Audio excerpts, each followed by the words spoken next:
Inshallah, we're going to be getting started now. Bismillah.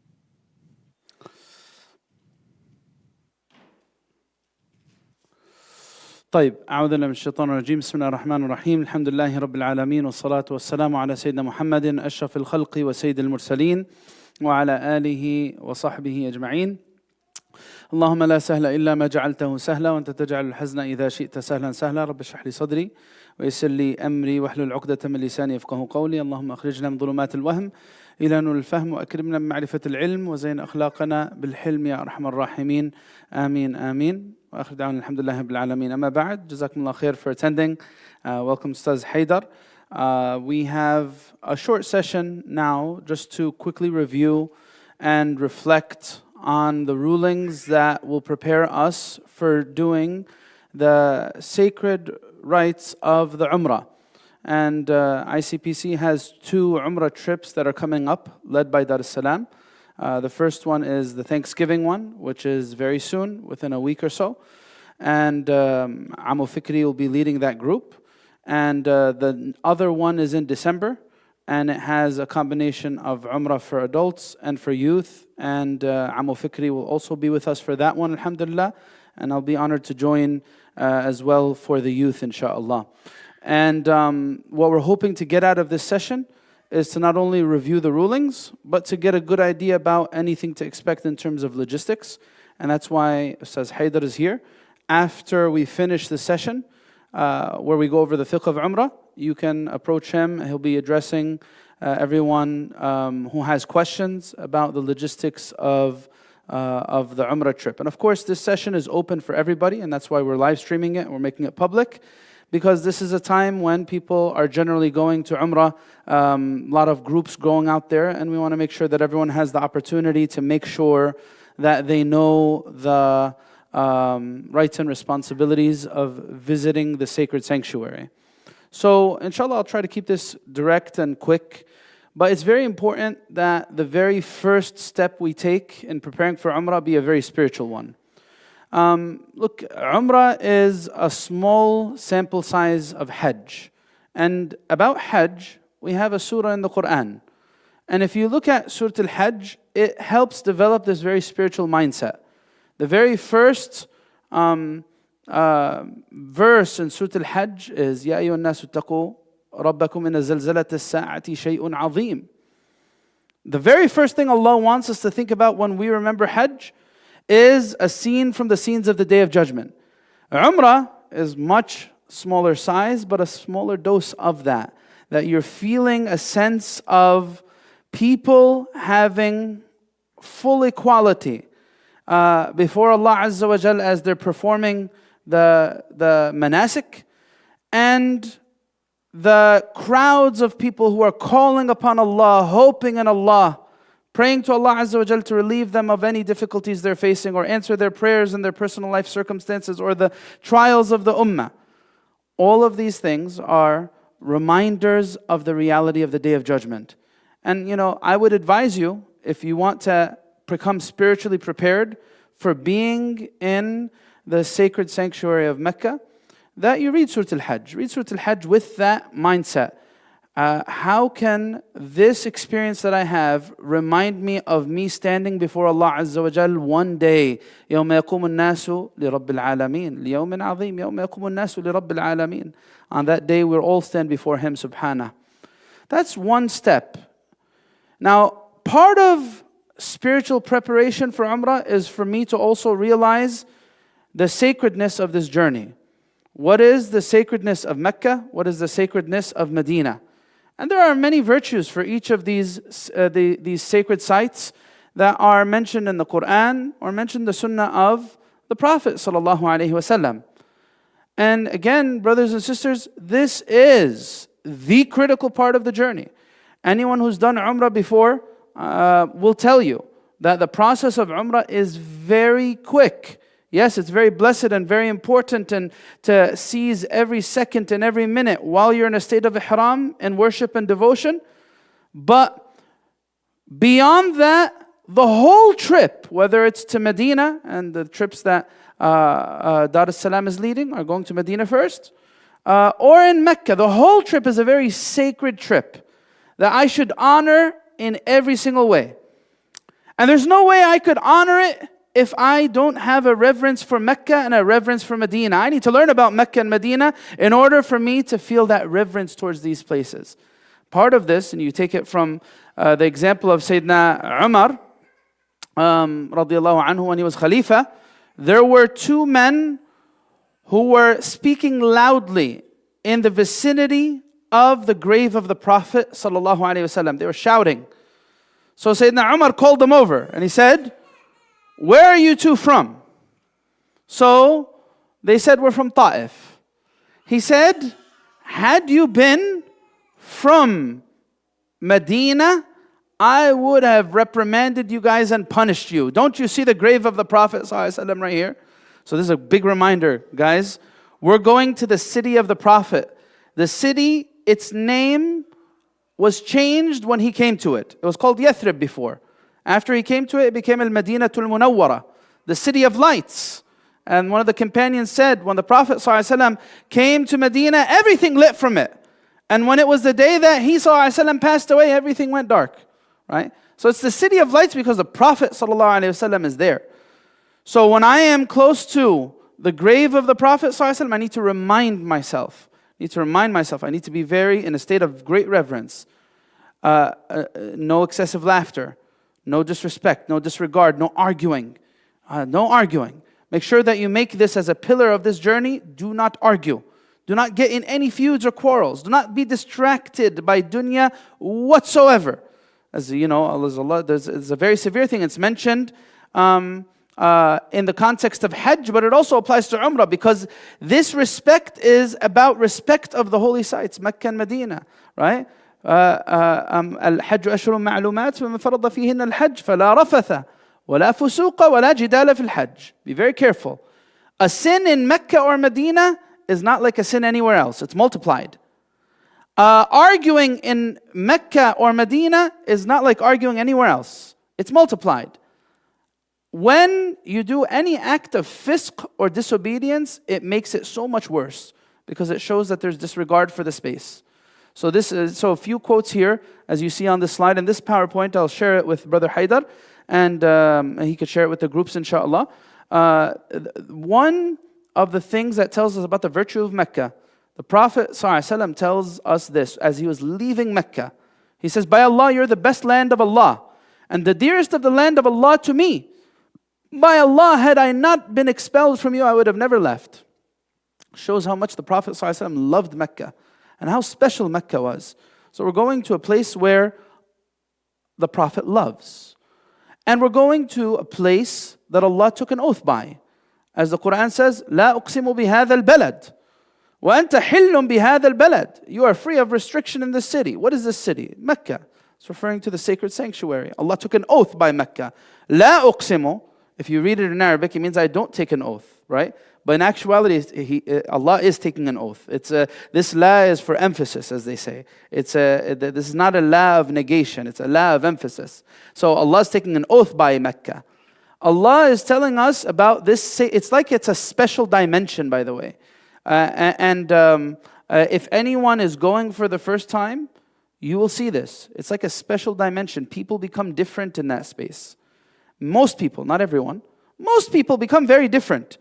There is not a single place on earth where you will find people rushing to be in the most prized and precious spaces like you'll find in Mecca or Medina. It's something different. There's a sense of ihsan that overtakes people. Even our beloved Amu Fikri, mashallah, may Allah preserve him and give him health. He was telling me the other day, he was saying that whenever it comes this time of year, around the fall time and the winter time, he gets very tired. MashaAllah, may Allah preserve him and give him many more years with us. Allahumma ameen. But he said, as soon as I get over there, it's like something changes. All the weakness goes away and I have this special energy. You'll likely find this inshallah as well. And that's why I tell you to capitalize on this. Make sure you take advantage of this. You'll get special energy like you get in Ramadan. It's a barakah of the place. Allah says this in the Quran. This is the next thing that you see in there. وَمَنْ دَخَلَهُ كَانَ آمِنًا. Whoever enters it shall feel a sense of safety. This safety is on the outside and on the inside. A sense of peace, right? It's a place where you should take advantage of praying and praying a lot. The Prophet ﷺ says, one prayer in my mosque is better than 1,000 prayers elsewhere, except the sacred mosque. And one prayer in the sacred mosque, in Mecca, is better than 100,000 prayers elsewhere. Now, of course, this is in terms of reward. If someone, I was asked this interesting question multiple times, all right, if I've missed a lot of prayers in my life, since it's 100,000 times reward, if I pray like 2 rak'ahs there, will it like wipe out all the prayers I missed? No, of course not. No, you still have to pray those prayers, but it'll give you extra rewards if you pray over there. So now, and here's something to pay attention to.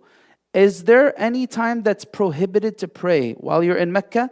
The answer, Mecca specifically, not Medina. Medina has other virtues to it, but one of the virtues of Mecca is there is no prohibited prayer time in Mecca. Why?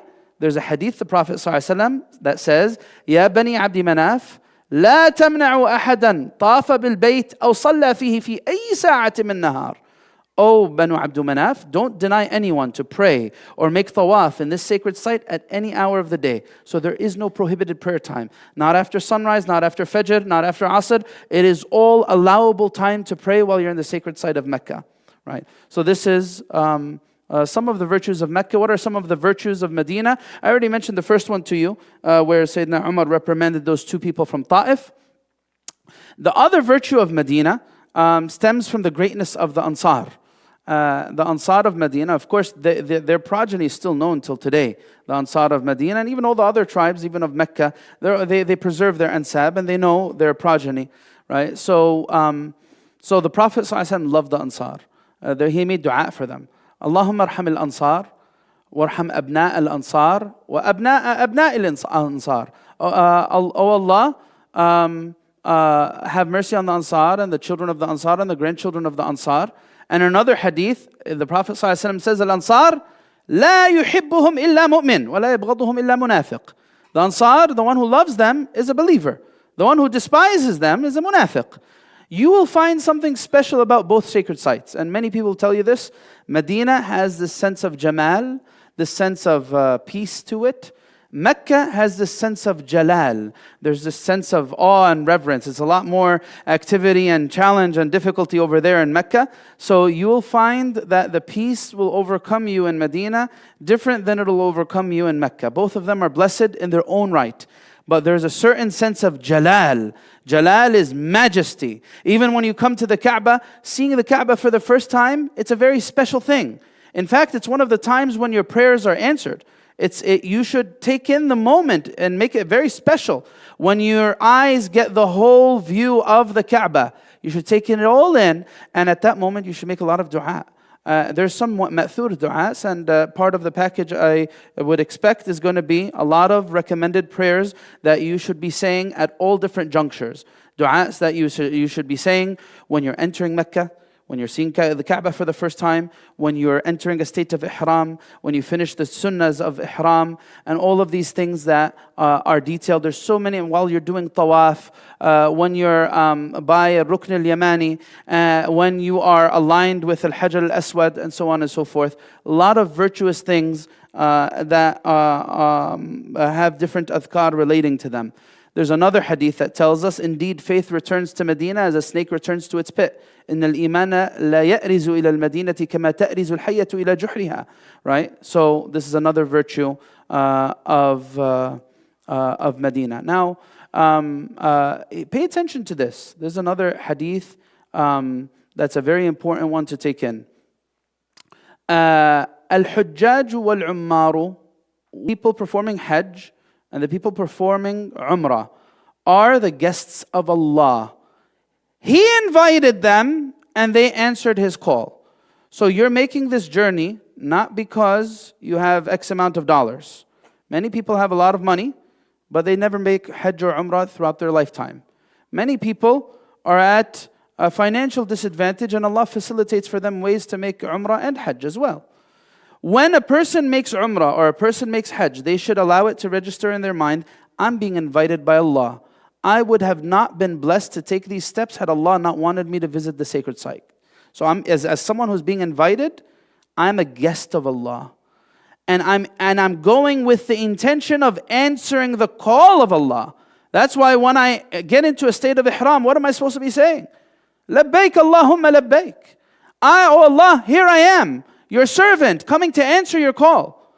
Labbaik la sharika laka labbaik. Right? So this sense of responding to the call of Allah is something that you should keep with you throughout your entire journey, whatever you're doing. Right? Realize this, revering the boundaries of Allah. And we already spoke about this a little bit. Allah subhanahu wa ta'ala says in the Quran, and whoever honors the symbols of Allah, indeed it is from the piety of the hearts. And also, whoever intends a deed therein of deviation in religion or wrongdoing, we will make him taste of a painful punishment. Right? So they say that one of the things that the punishment is hasted for is violating the sanctity of the haram. So while you're there, make sure you leave shopping for a very restricted time. You do not allow worldly things to distract you too much. You do not allow yourself to forget where you are. Take advantage of every single second. Now, there's a lot of things there that you could read. Good deeds and sins are multiplied. Avoiding doing questionable deeds. Seek forgiveness from Allah Azza wa Jal. Drink a ton of Zamzam. It's part of the sunnah. While you're there, fill your body constantly. Nourish it with the blessings of Zamzam. And every time you drink from Zamzam, make dua. It's a blessed time to make dua because the Prophet ﷺ said, Zamzam is for whatever it's drunken for. Right? Extremely limit phone use. I know we're addicted to our phones. Try your best not to be that person who goes on a sightseeing trip. Every little thing, snap picture there, selfie there, selfie. I'm right in front of the Kaaba and people are trying to do Tawaf and I am selfie. Oh, let's do another one. Let's get in the picture together. Selfie. And another one. Let's do it again. No. Be very careful. Don't do that. Don't disrespect the space by making it a tourist site. This is a very important thing. If you want to do something low-key one time, it should be something very tertiary, very much on the side, right? It should not be the feature of your trip. So limit phone use as best as possible. Do not sacrifice any prayer in congregation. It would be a very sad thing to make it thousands of miles across the world and be like 100 feet from the door of the haram and decide to pray even a single prayer in congregation in your hotel. Unless you're very sick and you can't make it down, that's different. That's udhr. But if it's out of laziness or sleepiness, don't do it. Don't waste a single prayer. If that's how special these prayers are and we don't really get many opportunities like this, we should honor every single moment while we're in the sacred site. Now, the virtues of Umrah. Realize this, that a Umrah to a Umrah expiates all that is between. And a Hajj that is accepted has no reward but Jannah, right? And there's other, I already mentioned the last hadith that's on the slide. The pilgrims perform Hajj and Umrah are a delegation to Allah. If they call upon Him, He will answer them. And if they ask for His forgiveness, He'll forgive them. Right? And we already spoke about the virtue. What are the Prophet ﷺ's engagements with Hajj and Umrah? We have the farewell Hajj, Hajjatul Wada', and then we have 4 Umrahs that the Prophet ﷺ had entered into a state of Ihram. 3 of them were fulfilled and 1 of them was not. The Umrah of Ihsar, right? The Umrah of Hudaybiyah in the 6th year after Hijrah. This is when the Sulh al-Hudaybiyah was signed. The Prophet ﷺ and the companions were not able to fulfill that Umrah. The other 3 times that he did Umrah throughout his life, we have the Umrah of Qada, which was in the 7th year. And then we have the Umrah after Hunayn, the Battle of Hunayn. And we have the Umrah that was with his farewell pilgrimage. These are the other 3 Umrahs. And interestingly, these Umrahs were all in Dhul Hijjah and Dhul Qa'dah during that time. But in fact, the time for doing Umrah is all year round. You could do Umrah all year round. There's no limitation about when you can do it. So that's a little bit about the virtues of Umrah. Now there's other things that you're going to find. There's a lot of things, but there's science to this, by the way.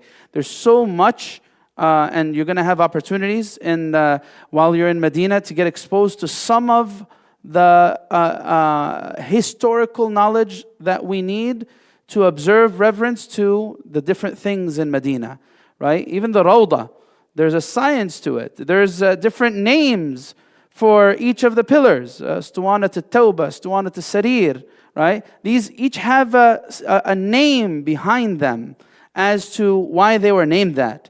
The Rawdah itself has a special virtue to it. It's like you're praying in Jannah while you're praying in Rawdah.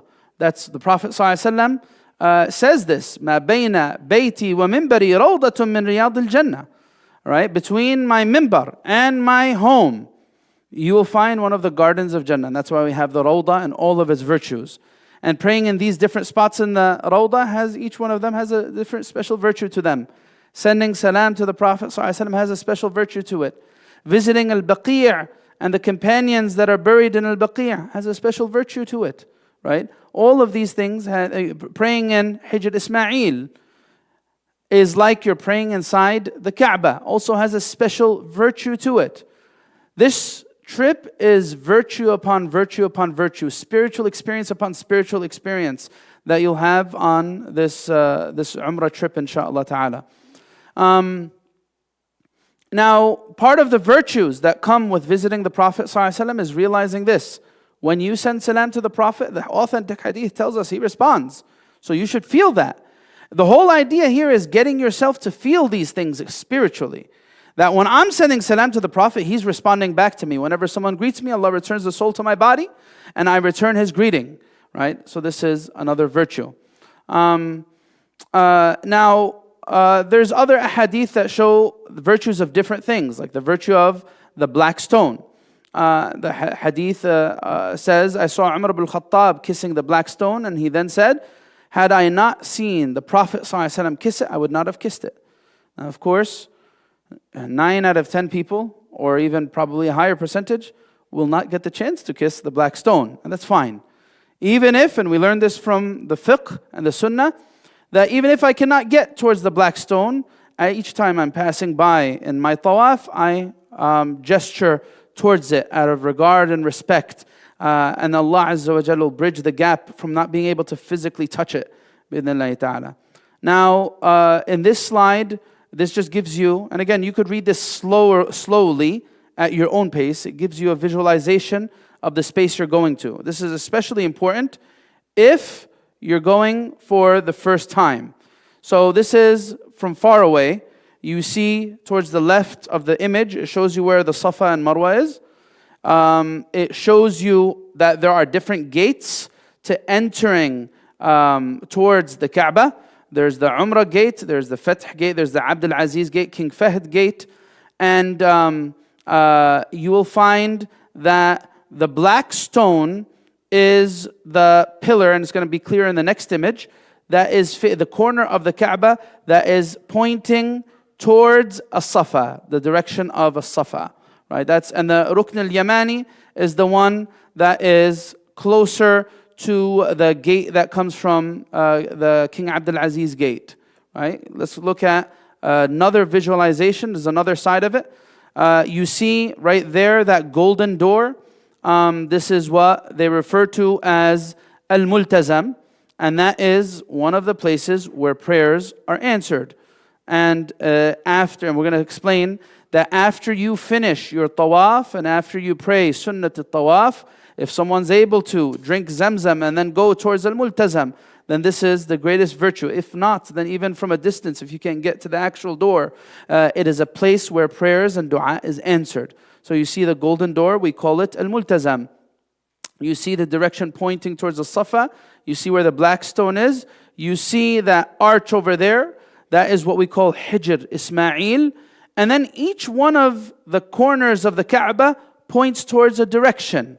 Right? It'll become clear. Oh, this one's in Arabic, but I'll translate for you guys. You see the golden door. It's called the Multazam. Then you have Rukn al-Hajar al-Aswad, the pillar that has the black stone on it. You see that bottom trimming? It's like the tiles that are slanted. They call this a shadrwan. You have a rukn al-yamani, the rukn of the Kaaba that's pointing towards Yemen.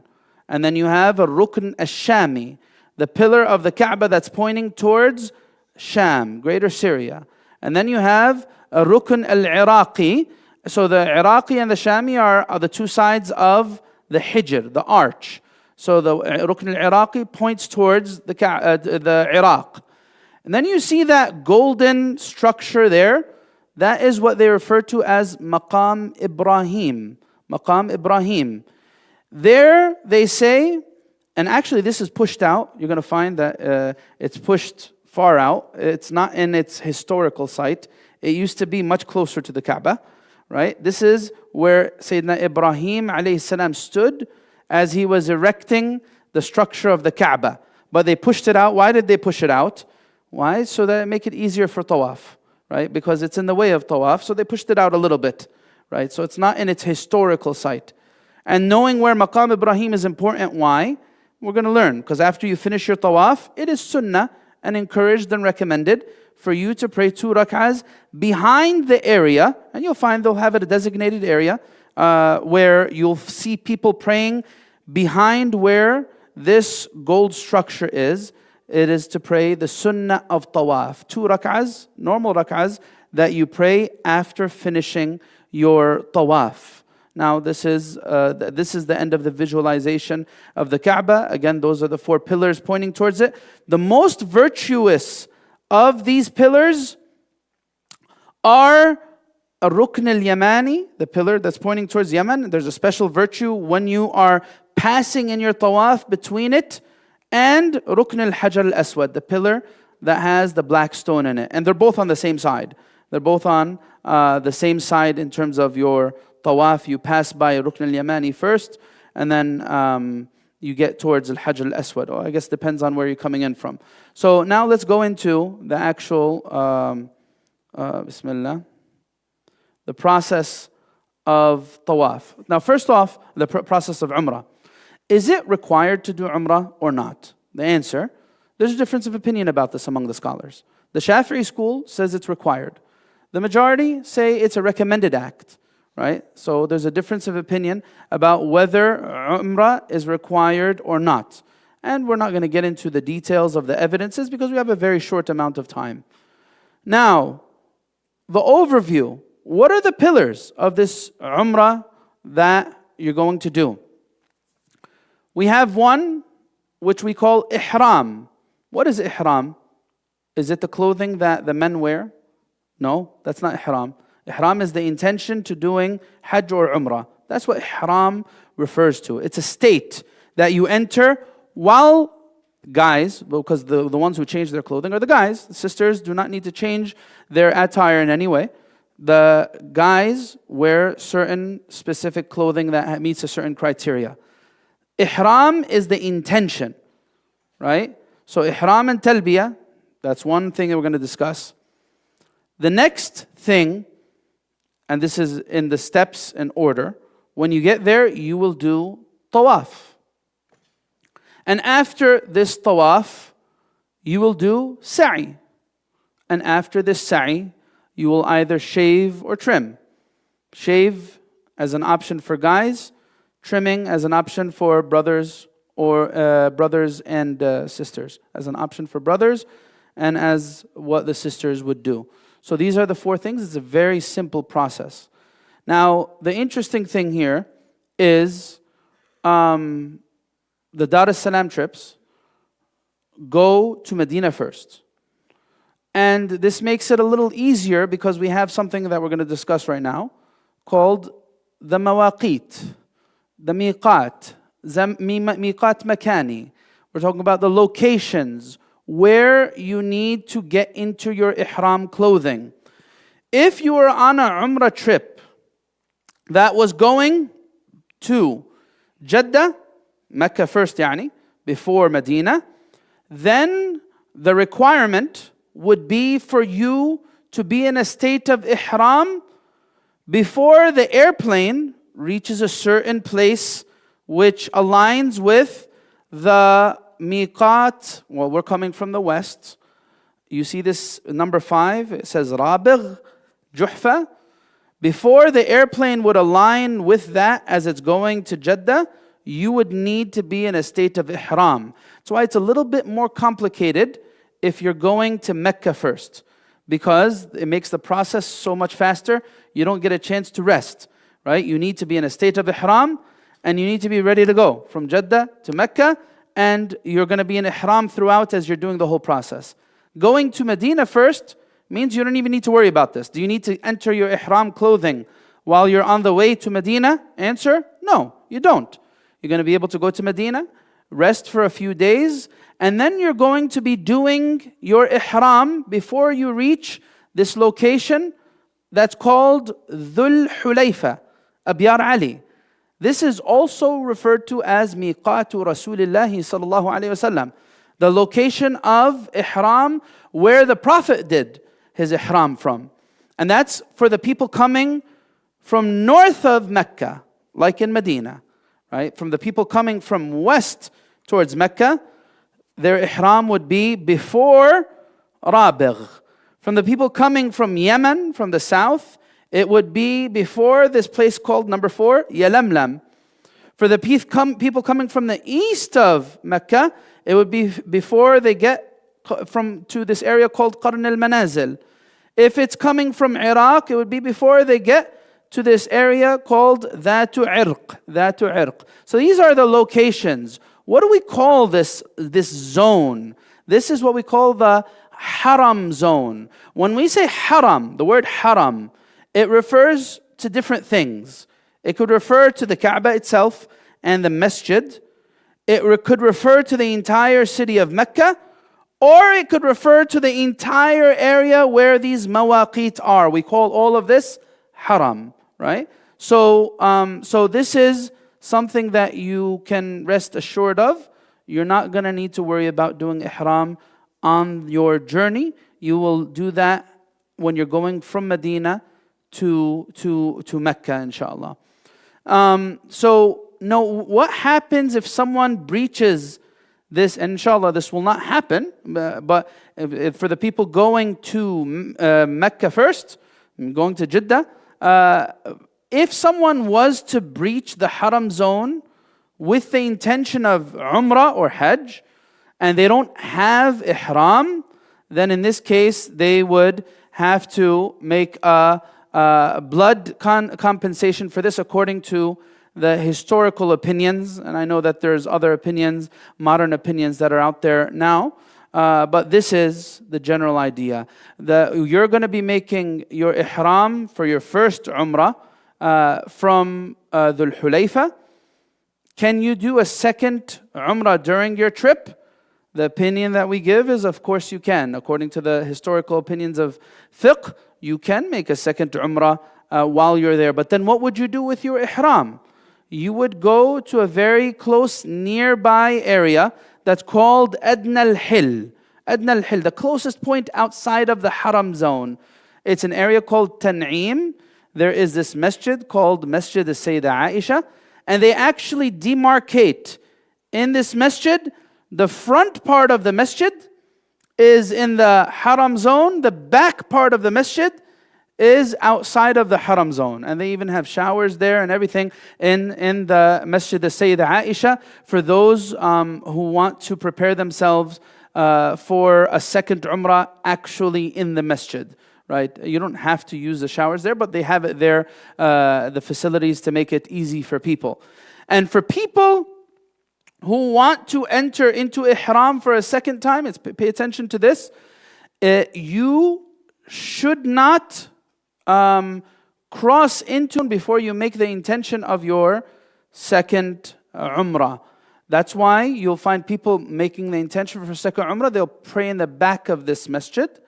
They will pray the 2 rak'ahs, that is sunnah, for Ihram. Before you have the intention of Ihram, before you make your intention for Umrah, you should pray 2 rak'ahs. It's called rak'ata al-Ihram, right? So you'll pray those 2 rak'ahs, and then after you finish them, you will set your intention and you will do the talbiyah. And that's why I said you do this towards the back of the masjid. And of course, throughout the journey, there'll be all kinds of help and support if anyone forgets any of this stuff. So what is ihram?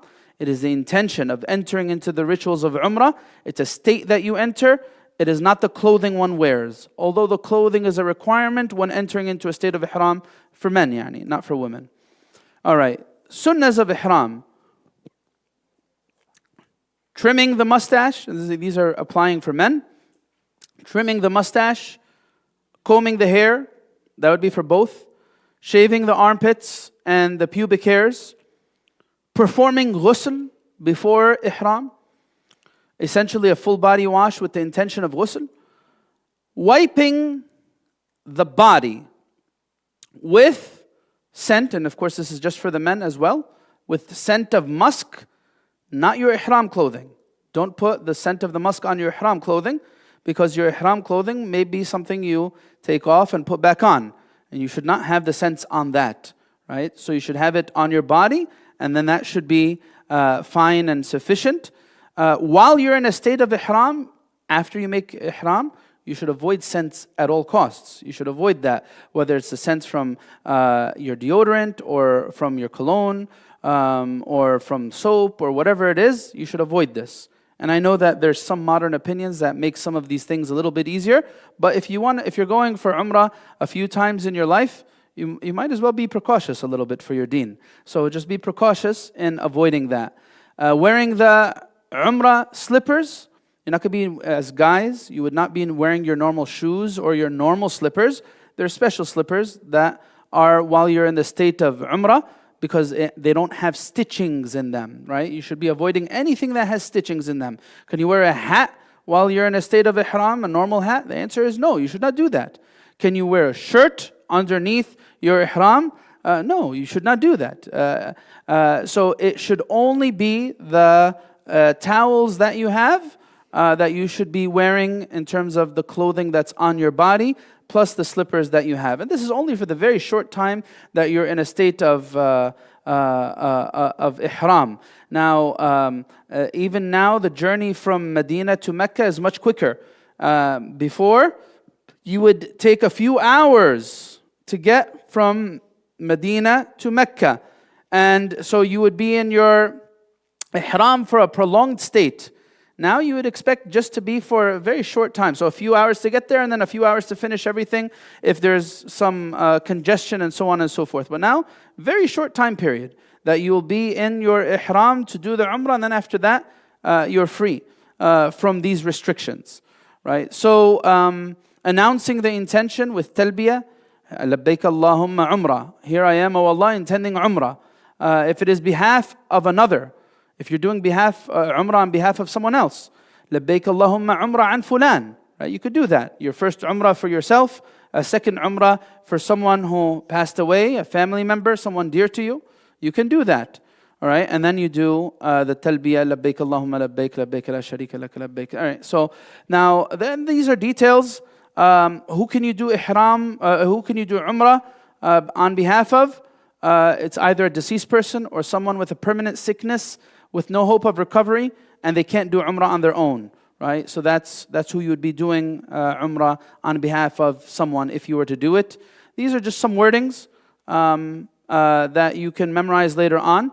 And these are the recommendations to say while you are in a state of ihram, some of the different adhkar. You should not waste a single second. Ihram, a state you enter, you should not waste a single second of it while you're doing it. When you enter Mecca, there's a dua. It's going to be in the book. It looks like this. Allahumma hadha haramuka wa amnuk, faharimni ala nar. Allah, this is your sacred site and sanctuary, so make my body sacred upon hell. And then the du'ats go on. Allahumma al-baladu baladuk, wal-baytu baytuk, ji'tu atlubu rahmatak. Oh Allah, this land is your land, and the house is your house. I've come seeking your mercy. Until the end of the dua. Again, I'll share the PowerPoint, and on top of that, you'll have a small booklet to help you with the adhkar. There's a dua to entering the mosque, right? رَبِّ اغْفِرْ لِي ذُنُوبِي وَافْتَحْ لِي أَبْوَابَ رَحْمَتِكَ. This is the general dua. Oh Allah, forgive my sins and open for me the doors of your mercy.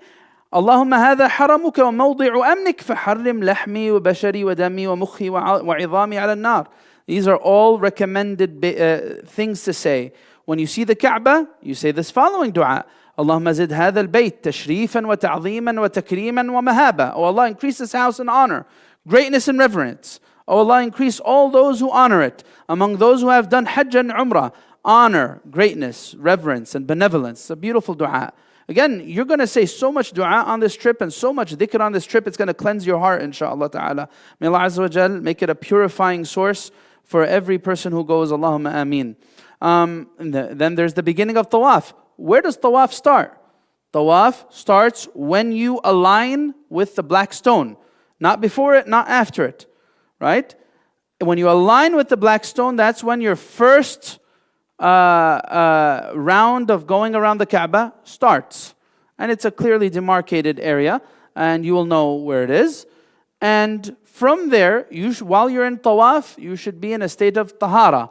Right? You should cleanse yourself and be in wudu while you're making Tawaf, because Tawaf is like Salah.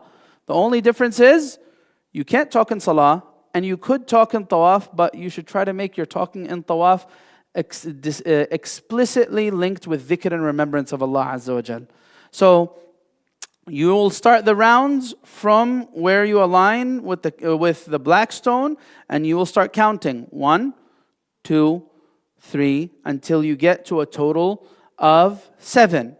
While you are in your state of ihram and you're doing the tawaf, then what? You should have, as guys, the guys should have their garments in a state of what we call ittiba'. And that is when you bring one side of the garment underneath your armpit and you throw the tip of it over your left shoulder. Right? And that should be with you for the entirety of the 7 rounds around the Kaaba. And alongside this ittiba', we have something called ramal. And that's only in the first 3 rounds of you going around the Kaaba. And that is a faster paced sort of motion. If the space allows it, your footsteps should be closer to each other. They should not be lunges. That's how they describe ramal. It's not lunges. It's shorter steps, but at a more active state. Whereas in the 4 remaining ones, it's just normal walking. The 4 remaining ones, it's normal walking. What happens if I have to use the bathroom, or I pass gas or something of the sort in the middle of this tawaf? What do? I preserve the amount of rounds, full rounds that I have completed. I go make wudu, and then I come back and I build on the full rounds. So say for example, you completed 3 full rounds and you are halfway through the 4th one when you found the urge to use the bathroom. You go use the bathroom, and when you come back, that half round that you did, you will not count it. You will start at the beginning of the 4th round once again, and you do 4, 5, 6, and 7, and you'll be done. Good? So that's how you do your state of tawaf. After you finish, so again, there are certain junctures when you should pray 2 rak'ahs of sunnah. By the way, tawaf is not only done during Umrah. The tawaf is the tahiyyah of the bayt. You know how when you come to the masjid, you pray 2 rak'ahs sunnah? Right? When you go to Mecca, the Kaaba, the tawaf is the tahiyyah of the bayt.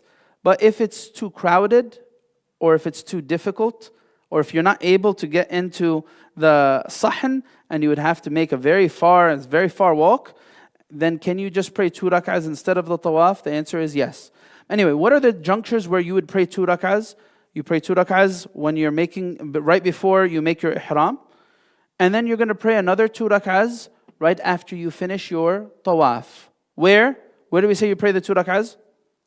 Where? Behind the station that we call Maqam Ibrahim. You're going to find it's a certain area that's designated. You'll see rows of people praying there, and you'll pray 2 rak'ahs, and these are sunnah, right? The basic requirements of Umrah are very limited. They're very easy. Ihram, Tawaf, Sa'i, trimming your hair or shaving your head. That's it. These are the basic requirements. Everything else is a sunnah.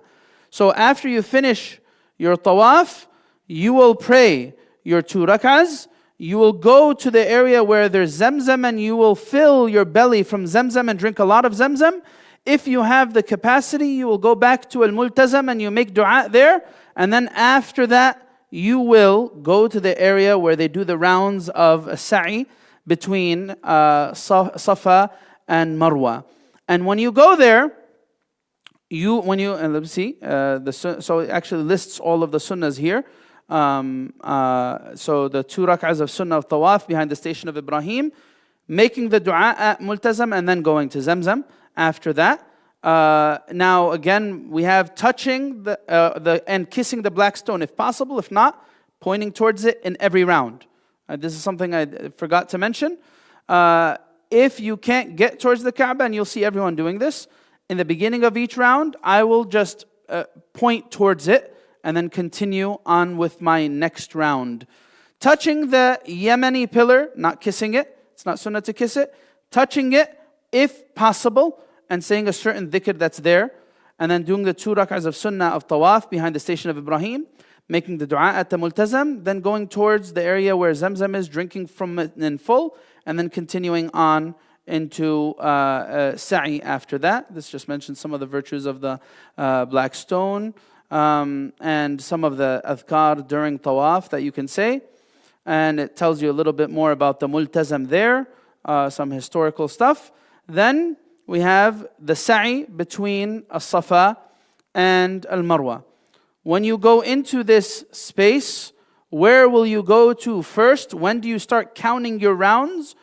You go on top of As-Safa, and from As-Safa to Marwa 1, and then Marwa to Safa 2, and then back from Safa to Marwa 3, and then Marwa to Safa 4, and then Safa to Marwa 5, and then Marwa to Safa 6, and then Safa to Marwa 7.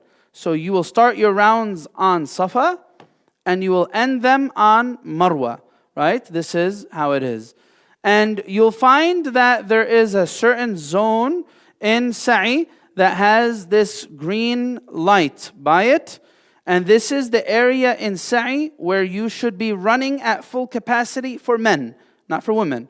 For men, not for women, it is sunnah between the 2 green lights to run at your full capacity. Of course, not recklessly, and not jokingly, and not racingly. It should not become like a race or a fun thing between the young guys. It should be in a state of dhikr. What should be causing you to run is not laughter, but actual spirituality. And all the while you're saying these certain adhkar, Allahu Akbar, wa lillahi alhamd, Allahu Akbar ala ma hadana, walhamdulillahi ala ma awlana, until the end of this dua. Now you will actually see, if you've never been there, that's what it looks like. The Mount of As-Safa is the portion of the mountain, and of course with the passage of time, these mounts have become greatly reduced. And you're actually not climbing a mount, right? You're not going to climb it. You will not even feel it. It's just like a ramp that you'll feel like you're going up. But you will see the image. You will not be able to step on a Safa as it is over there in the picture. But on the Marwa, there are certain things, parts in the ground where an area that you can possibly step on. Wallahu alam. So sa'i between Safa and Marwa, there's a lot of things to say. And again, if I was you, I would spend time with these adhkar, trying my best to commit what I can to memory, or at least organize them in my head, realize when I'm going to need to open the booklet at certain points so that I don't miss anything as best as I can. And that's how it looks like in the picture over there for the area where you would jog. And it's for men only, women would not walk normally. And then after that comes the time to shave. For men, the most virtuous thing, and there's a hadith, I'll say it here. The Prophet ﷺ says in the hadith, "Oh Allah, forgive those who get their heads shaved." The people asked, "Also those who trim?" The Prophet ﷺ said, "Oh Allah, forgive those who have their heads shaved." The people said, "Also those who trim?" The Prophet ﷺ said it a third time, and then he said in the very end, وَلِلْمُقَصِّرِينَ, And also forgive those who get their hair cut short. What does this mean? It's more virtuous. If we have anyone from the guys who's too attached to their hair, I would urge you to be convinced to shave it off. Right? It's the most virtuous thing. If you're too attached to it and you trim, your umrah is going to count, but it's better for you to shave it.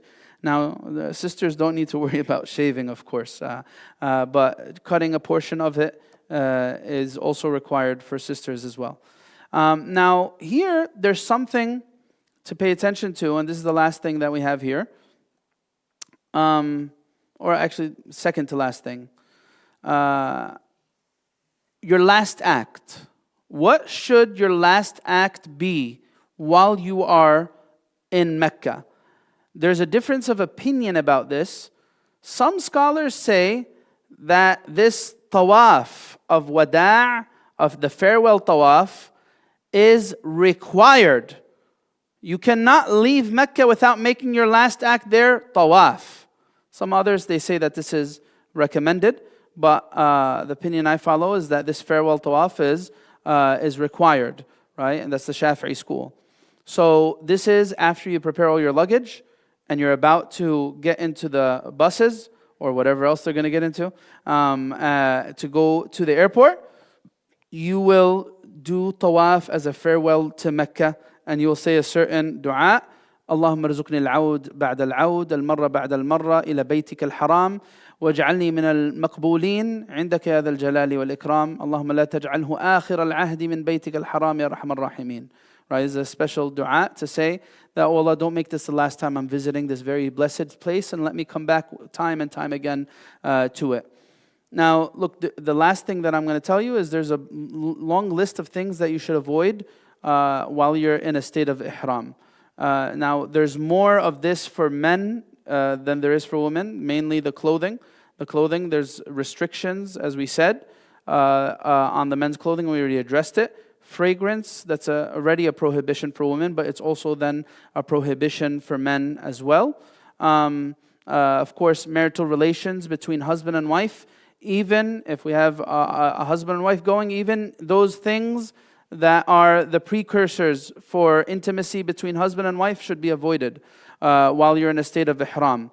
And you should not cut your hair, you should not clip your nails, should not do any of that stuff while you're in the... And then this is more challenging in Hajj than it really is in Umrah, because Umrah is a very, very short time. So it's not really hard to avoid these things while you're in a state of ihram. And that's pretty much the gist. If you were to need to do an expiation for violations that you were to do, then there is... you'll find the guidance from the logistics to help you how to do the expiation if you violate any of the rules of ihram. It's pretty much the PowerPoint, and the rest of the time we have about 10 minutes or so until the time for Maghrib would be spent with our brother Haidar. Unless anyone has any questions that they'd like to ask me before. You have a question? Go ahead.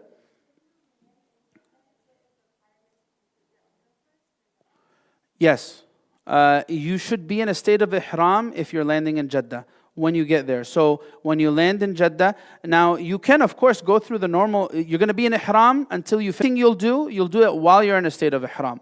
You get it? So it's easier for sisters to do that than it is for brothers, because the brothers have the special dress code and the certain restrictions. But when you go from Jeddah and you go right to Mecca, you should make it your top priority to just put your luggage where it needs to go and then go do your Umrah right away. Yes? Yes?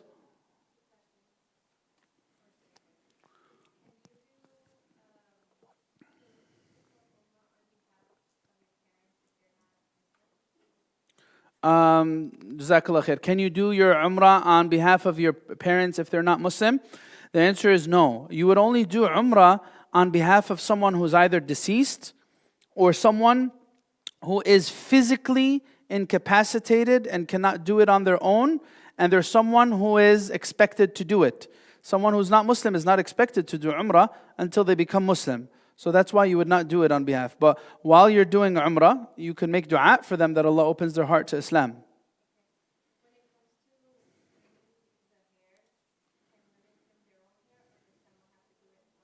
No, you don't. There are the barbers that are there if you wanted to do that. But if not, then you could even do that in your hotel room. A sister could do it for another sister, or a person could do it on their own. It doesn't have to be someone doing it for you.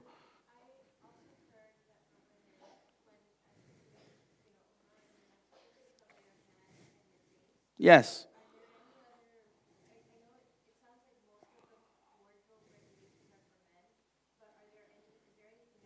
Well, of course, you just need to make sure that your normal awrah is covered. So everything besides your hands and your face need to be covered. So feet absolutely need to be covered.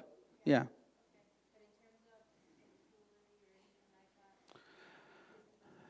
Look, no, not business as usual. You should treat it special. You should make it special. Like so, yeah, I understand what you're saying. But no, I would. My advice to sisters would be have least distractions as possible. It's a very spiritual setting, so you don't want to wear clothing that's going to remind you of dunya. It should be very like. Moderate clothing that does not attract attention, that would normally be questionable. And it should also, jewelry and that type of stuff, anything that would distract, anything that's extra, you should avoid it. Especially, it's probably not a good idea to have jewelry because you're talking about potentially being in crowds of people, and you don't want to be thinking about, oh, is this going to get lost or is it going to fall? It's nonsensical to have that type of distraction in that moment. Wallahu alam. You're welcome. What's the question?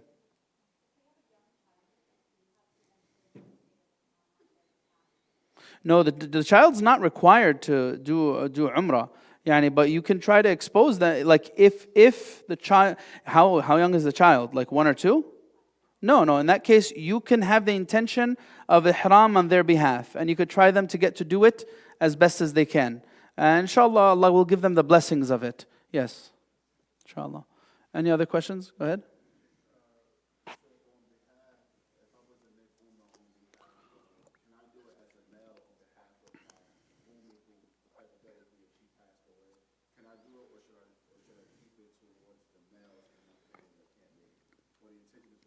No, you could make, someone could make umrah on behalf of their mother, no problem. Yeah, no problem. Yeah, absolutely.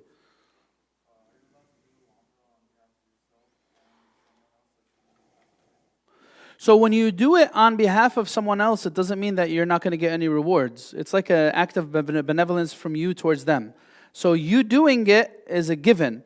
But when you you're the one doing the acts of worship. It's not going to like nullify your rewards. You're going to get the rewards for it, plus whoever that person is. So it's already assumed. Yeah. Wallahu a'lam. All right. Who else has questions? Any other questions? Go ahead.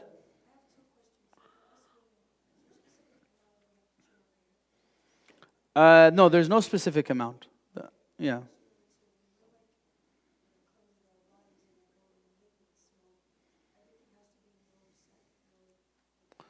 During the Umrah? Yeah, my advice, get all that stuff figured out before the Umrah. So you're going to be in your hotel in Medina before you start making your way towards Mecca. So get all that stuff, the hygiene stuff that you need figured out, and then just be patient for like 5-6 hours until the whole process is done. Yeah, that's all it is. It's really all that's it. So you're not really going to have to worry about it for Umrah too much, unless emergency happens. That's a different story. But normally it won't be a concern for you. Wallahu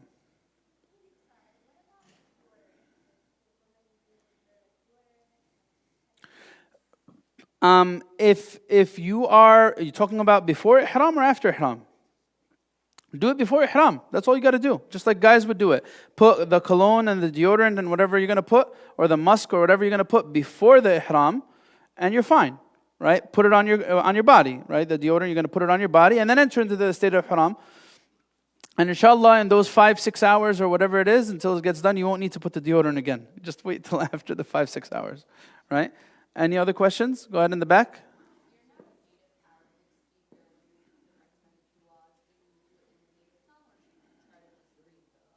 Allah subhanahu wa ta'ala knows your abilities and knows your limitations. So just try your best. Say them in English. The booklet has all the translations, I'm assuming, right? That has the adhkar. So say them in English. Allah knows all the languages. So if you can't say the Arabic, say it in English. No problem at all. Don't stress about saying it in the Arabic. Jazakallah khair for your question. Who else? Yeah? We're all going to be together, me and in December. No, in November, Amo Fikri is leading the group. In December, we're all going to be together. Says Haidar, Amo Fikri, myself, and we'll be here to support, inshallah. Bidnillahi ta'ala. All right. Any other questions before we stop for salah? Okay, then in that case, any of the logistics we'll do after salah, says Haidar. خلاص جزاكم الله خير سبحانك اللهم بحمدك نشهد أن لا إله إلا أنت نستغفرك ونتوب إليك. Make sure you talk to Brother Haidar after Salah to get the full understanding of the logistics. جزاكم الله خير. السلام عليكم.